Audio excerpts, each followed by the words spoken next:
नमस्कार, स्वागत है आपका हमारे चैनल प्यारा हिंदुस्तान पे। और आज हमारे साथ हैं जनरल जीडी बख्शी सर, और सर से बात करेंगे जिस तरीके से हमारे देश में जितनी भी विपक्षी पार्टियां हैं सारी मिलकर एक ही गुण गा रही हैं, और उनमें यह है कि दिशा रवि को गिरफ्तार क्यों कर लिया गया, उसकी उम्र लिहाजा सिर्फ 21 साल है। इस तरीके से काफी सारे लोगों का यह भी कहना है कि लोकतंत्र के ऊपर प्रहार किया जा रहा है। सबसे बड़ी बात यह है, और इन्हीं सारी चीजों को लेकर हम सर से बात करेंगे कि आखिरकार गुनाह और एज में क्या संबंध है। कानून जो है वो कभी भी 50 साल की उम्र हो या फिर 21 साल की एज हो, इनमें फर्क नहीं जानता, पर फिर भी राजनीति करने वाली पार्टियां किस तरीके से इस सारे मामले को हाहाकार मचा रही हैं, इन सारी चीजों को लेकर सर से बात करेंगे। सर, 21 साल की दिशा रवि को लेकर अगर गिरफ्तारी हो गई है, 26 तारीख को किस तरीके से दिल्ली में हिंसा हुई, अगर इसकी गिरफ्तारी हो जाती है तो फिर इसको लेकर हाहाकार क्यों मचाया जा रहा है? देखिए साहब, अगर आप शांति चाहते हैं तो फ्रीडम ऑफ एक्सप्रेशन हर किसी को है इस देश में, लेकिन आप उसका इस्तेमाल दंगे कराने के लिए, रॉयट्स कराने के लिए, कम्युनिटीज़ के बीच में हिंसा कराने के लिए, देश के आइकॉनिक स्ट्रक्चर्स जैसे कि लाल किला पे हमले करवाने के लिए, हमारे भारतीय झंडे का अपमान कराने के लिए। तो देखिए, आप फ्रीडम अभिव्यक्ति की आज़ादी है इस देश में, लेकिन उसको मिसयूज़ करने का किसी को हक नहीं है कि आप रॉयट्स कराएं, आप दंगे फसाद कराएं, आप जो है कम्युनिटीज़ के बीच में हेट्रेड पैदा करें, मारकाट शुरू कराएं, उपद्रव शुरू कराएं। आपको इसका हक किसने दिया? और फिर आप विदेशी लोगों से मिलकर देखिए, बहुत सारे लोग हैं इस देश में, कुछ ऐसी देशद्रोही संस्थाएं हैं जो बंदूक किसानों के कंधे से चला रही, किसानों के आंदोलन का फ़ायदा उठाकर वो अपना जो है देशद्रोही काम वो करना चाहती हैं। अराजकता का, खालिस्तान की जो ये तंजीमें हैं, ये पाकिस्तान की ISI द्वारा फंडेड हैं। इनका एकमात्र मुद्दा है भारत को तोड़ना, भारत से पंजाब को अलग करना। ये विल नॉट बी टॉलरेटेड। बस बात ही ख़त्म साहब। किसान आंदोलन अलग है अपनी जगह, लेकिन उसका खालिस्तानी अगर फ़ायदा उठाएं, खालिस्तानी जो कि टेररिस्ट तंजीम है, सेपरेटिस्ट तंजीम्स हैं, वो फ़ायदा उठा के भारत को तोड़ने की कोशिश करें इस आंदोलन की आड़ में, कि जो आंदोलन से जो भी वैमनस्य की भावना पैदा हुई है, जो भी आक्रोश वगैरह जो भी हुआ है, उसका फ़ायदा उठाकर आप देश को तोड़ने की कोशिश करें, तो ये तो बहुत गलत है। और मेरी सरकार से विनती है कि हम बिल्कुल फ़र्क डालें। जो कि आम फार्मर्स हैं, जो कि किसान हैं, उनमें, और ऐसे उपद्रवी तत्वों में, सेपरेटिस्ट तत्वों में, सेपरेटिस्ट तंजीमों में जो देश को तोड़ने की कोशिश कर रहे हैं। देखिए, अमेरिका में एक जॉर्ज सोरेस साहब एक बिलियनर हैं, उन्होंने ठान लिया है कि वो मोदी जी का तख्ता पलट करके छोड़ेंगे भारत में। क्यों, किस लिए, उनके बाप का राज है, ये तो भगवान ही जाने, लेकिन उन्होंने ठान लिया है कि वहाँ अमेरिका में बैठ के वो यहाँ पे सरकारें बदली करेंगे, तख्ते पलटे करेंगे, क्योंकि उनको पसंद नहीं है किसी वजह से मोदी जी की सरकार। वो पैसे लगा रहे हैं, वो पैसे लगा रहे हैं। पाकिस्तान जो है खाने के लिए है नहीं, गधे बेच रहे हैं, गधे बेच रहे हैं। चीन को अपना देश बेच मारा है, बिल्कुल ही भूखे नंगा ये मुल्क है, लेकिन करोड़ों रुपए दे रहे हैं। किनको साहब? रिहाना पॉप स्टार को, मियाँ खलीफा पॉर्न स्टार को। क्यों? ट्विटर स्टॉर्म, ट्विटर पे तूफान मचाने के लिए, भारत को बदनाम करने के लिए ये लोग तत्पर हैं। और इस बदनामी का जो अभियान इन्होंने चला रखा है, पूरा प्रोग्राम बनाया, डेट वाइज प्रोग्राम बनाया। इस दिन ये करेंगे, इस दिन ये हिंसा होगी, इस दिन ये उपद्रव होगा, इस दिन हमारी एम्बसीज़ के बाहर वो तमाशे करेंगे, एम्बसीज़ पे हमले करेंगे, भारतीय दूतावासों को निशाना बनाएंगे। इस टाइप का एक हॉस्टाइल प्रोग्राम बनाना ये कानूनी तौर पे नाजायज़ है, और अगर आप ऐसी कार्रवाई करेंगे फिर आपको रोने का हक नहीं। बीच में सर ये है, जैसे कि अभी आपने कहा कि वोटिंग राइट हो जाते हैं 21 साल की उम्र पर, उसके बावजूद भी हाहाकार मचाया जा रहा है कि 21 साल की लड़की को गिरफ्तार करके सही नहीं हो रहा, बल्कि ये भी कहा जा रहा है, केजरीवाल तो ये तक कह देते हैं कि डेमोक्रेसी की हत्या की जा रही है गिरफ्तारी कर। इस तरीके से सर जो अपराध है उसे साइड कर और 21 साल को सिर्फ टारगेट किया जा रहा है। नहीं देखिए साहब, ये तो तमाशा है ना कि एक तो आप देश को तोड़ने की साजिश रचें, आप देश में उपद्रव पैदा करने की साजिश रचें, ठीक है, आप जो है झंडे का अपमान कराने की साजिश रखें, कम्युनिटीज़ के बीच में वैमनस्य और वैर की भावना पैदा करने की कोशिश करें, तोड़ फोड़, आगाजनी, मार काट, ये आप वहाँ पे उकसाने की कोशिश करें और उसके बाद रोना शुरू करें कि जी मैं तो केवल 21 साल की हूँ।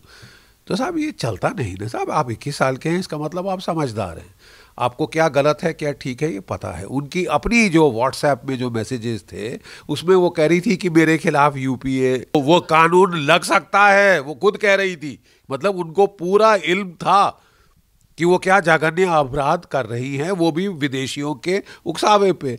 अब मोह धालीवाल जो कि खालिस्तानी तंजीम का पोएट्स फॉर पोएटिक जस्टिस वगैरह जो भी बकवास है, उसका वो सरगना है, वो पैसे आईएसआई से खा रहा है, आईएसआई से पैसे खाकर वो भारत में उपद्रव कराने की भरसक कोशिश कर रहा है। तो साहब ऐसे में चलेगा कैसे? ऐसे में हम हाथ पे हाथ धरे बैठे, कोई हमारे देश को तोड़ने की साजिश कर रही है, कोई सेपरेटिस्ट ऑर्गेनाइजेशन बाहर पाकिस्तान की आईएसआई के पैसे खाकर, जॉर्ज सोरोस के पैसे खाकर हमारे देश को तोड़ना चाहते, तो हम क्या हाथ पे हाथ धरे बैठे कर लेंगे कि जी 21 वर्ष की बालिका है? बालिका नहीं है, नंबर 1 वयस्क है, एडल्ट है और वोटिंग एज उनकी आ चुकी है। अब उनको सोच समझ के करना चाहिए, अभिव्यक्ति की आज़ादी आपको है, देश तोड़ने की नहीं है आपको। और वो फार्मर प्रोटेस्ट का फ़ायदा उठाकर ये जो सेपरेटिस्ट तंजीमें हैं ये इन्फिल्ट्रेट कर रही। सर ये जो लोग नारे लगाते थे जेएनयू में कि भारत तेरे टुकड़ा होंगे इंशाअल्लाह इंशाअल्लाह, ये जेएनयू का गैंग भी आज इन्हीं के दिशा के लिए रो रहा है और कह रहा है कि सही नहीं हुआ। नहीं देखिए, क्योंकि उनको छोड़ दिया गया। सबसे पहले तो अव्वल तो वो जेल की सलाखों के पीछे होने चाहिए थे बहुत पहले, इनको सिर पे चढ़ाया गया बेवजह। इनके खिलाफ भी भारत का कानून उतना ही लागू है जितना आप में और मेरे पे। इनको भी जेल में डालना चाहिए था, बेवजह इनको तूल दी गई है। अब बड़ा लेट जाके इनके खिलाफ एक्शन हुआ है, तभी इस तरह के लोग उचक रहे हैं। और अब तो उन्होंने हक बना लिया है कि देश को तोड़ना तो हमारा जो है अधिकार है, सबसे बड़ा अधिकार है कि हम इस देश के टुकड़े टुकड़े करेंगे, यहाँ के आनंद लेंगे, यहाँ की सारी राइट्स और सारे जो प्रिविलेजेस का, और उसके बाद हम देश के टुकड़े टुकड़े करने का काम करेंगे और हम जेएनयू के स्टूडेंट जैसे फेमस हो जाएंगे और फिर हम पॉलिटिक्स में एंट्री करेंगे, मिनिस्टर बनेंगे ताकि और अच्छी तरह से देश को तोड़े। ये बकवासबाजी नहीं चलेगी साहब, हम भी परेशान हो चुके हैं। आपको एक आम नागरिक की तरह शांति से रहना है, आप रहिए। आप बेवजह तोड़ फोड़, आगाजनी और तमाशे करने की कोशिश करेंगे, then you should be prepared to face the law. Disha Ravi के लिए सारे लोग आवाज उठा रहे हैं और कोई भी उस सारी चीजों को लेकर नहीं बोल रहा कि किस तरीके से पाकिस्तान हमारे आंतरिक मामलों में घुसने की कोशिश कर रहा है। और इसी सारे मामले को लेकर कल इमरान खान ट्वीट करते हैं और ये कहते हैं कि ये सरकार है वो जस्टिस को दबाना चाहती है। और आज तो उदित राज ने ये तक कह दिया कि जजों की आपस में सेटिंग हो चुकी है। तमाम तरीके से सर हमारे सुप्रीम कोर्ट के ऊपर क्यों सवाल उठाए जाते हैं और फिर पाकिस्तान के लिए भी कुछ नहीं कहते ये लोग। ख्याल अब समय आ गया है कि सुप्रीम कोर्ट को इसका लीगल नोटिस लेना चाहिए। जिस तरह की बकवासबाजी जो highest court in the land है उसकी महिमा मंडन जो किया जा रहा है, उसको जिस तरह से वो इंसल्ट करने की कोशिश कर रहे हैं, हमारी सारी इंस्टीट्यूशंस को डिसरिप्यूट में लाने की कोशिश की जा रही है कि साहब हम इलेक्ट नहीं हो सके तो हम देखेंगे कि ये देश ही नहीं रहे, या तो हमें इलेक्ट करो और हमको लूट खसोट नोच खसोट करने दो, पैसे खाने दो, नहीं तो साहब हम ये देश ही नहीं रहने देंगे। ये है पूरा एटीट्यूड। रही बात पाकिस्तान की, अबे क्या ये देश अपने आप को संभाल पा रहा है? अपने लोगों को खाना नहीं खिला पा रहा, लेकिन मियां खलीफा के पास $50 मिलियन देने के लिए हैं, रिहाना को पैसे खिलाने के लिए हैं ताकि वो ट्विटर स्टॉर्म करे कि जैसे तैसे सनम हम तो डूबेंगे तुमको ले डूबेंगे। मतलब कि हम ना चैन से जिएंगे ना किसी को चैन से जीने देंगे, भूखों मर रहे हैं लेकिन पैसा खर्चा करके भारत का नुकसान करेंगे। ये तो इसका एटीट्यूड है। अपने देश की तरफ देख ले इमरान खान साहब, अपने देश की तरफ झांक लें, ज़रा अपने गिरबान में झांक लें। वहाँ बलूची त्राहिमाम कर रहे हैं, शिया लोग त्राहिमाम कर रहे हैं, अहमदियों का आपने जो है सवा सत्यानाश कर दिया। जो माइनॉरिटीज़ हैं आपकी, हिंदू और सिख, उनकी नाबालिग बच्चियों के साथ आप बलात्कार कर रहे हैं, अत्याचार कर रहे हैं, धर्म परिवर्तन करवा रहे हैं।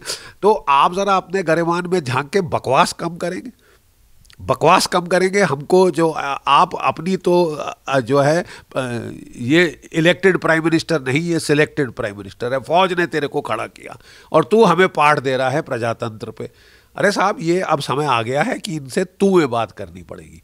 सर, अभी आपने दिशा रवि को लेकर ये कहा था कि जो चैट थी उसमें ही खुद इस लड़की ने ये बात की है कि मेरे ऊपर यूएपीए का एक्ट लग सकता है, पर उसके बावजूद भी आज ये भी बात कबूली गई है कि इसने निकिता जैकब और ये जो MO धलीवाल है इनसे भी बातें की, वर्चुअल मीटिंग हुई है इन सबसे। इसके बावजूद भी सारी बातें जानते हुए भी कांग्रेस को इस सारी चीज़ों पर हाहाकार क्यों मचा हुआ और वो क्यों कह रही है कि 21 साल की लड़की बेगुनाह है और उसे फंसाया जा रहा है? देखिए, बहुत सारी चीज़ें अब जो है सार्वजनिक क्षेत्र में उजागर होके आ रही हैं।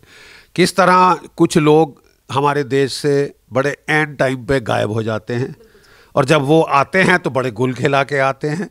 तो ये भी अब देखने समझने वाली बात है कि कौन क्या कर रहा है। जैसे कि मैंने बताया, रवैया ये है, मुझे इलेक्ट करो। इलेक्शन में आपको बुरी तरह से मुंह की खानी पड़ती है, तो फिर आपका जो है रवैया क्या बदल जाता है। साहब, अगर मैं राज नहीं मुझे करने दिया, मुझे पैसे खसोटने की, चोरी डकैती करने की आपने नहीं दी परमिशन और नहीं दिया मौका, तो मैं देश ही तोड़ दूंगा। मैं देखूंगा कि ये देश जो है टुकड़े टुकड़े हो जाए। JNU से शुरू करूंगा, सारे इंटेलेक्चुअल जो लेफ्टिस्ट टाइप हैं, बकवासबाज, बिके हुए, उन लोगों को इकट्ठा करके हम देश के तोड़ने की मुहिम और साजिश हर जगह से लगा देंगे। और जहां कोई उनके खिलाफ कानूनी कार्रवाई करेगा तो हाय दुहाई मचा देंगे कि 21 साल की नाबालिग बालिका, नाबालिग नहीं साहब, वोटिंग एज उनकी आ चुकी है।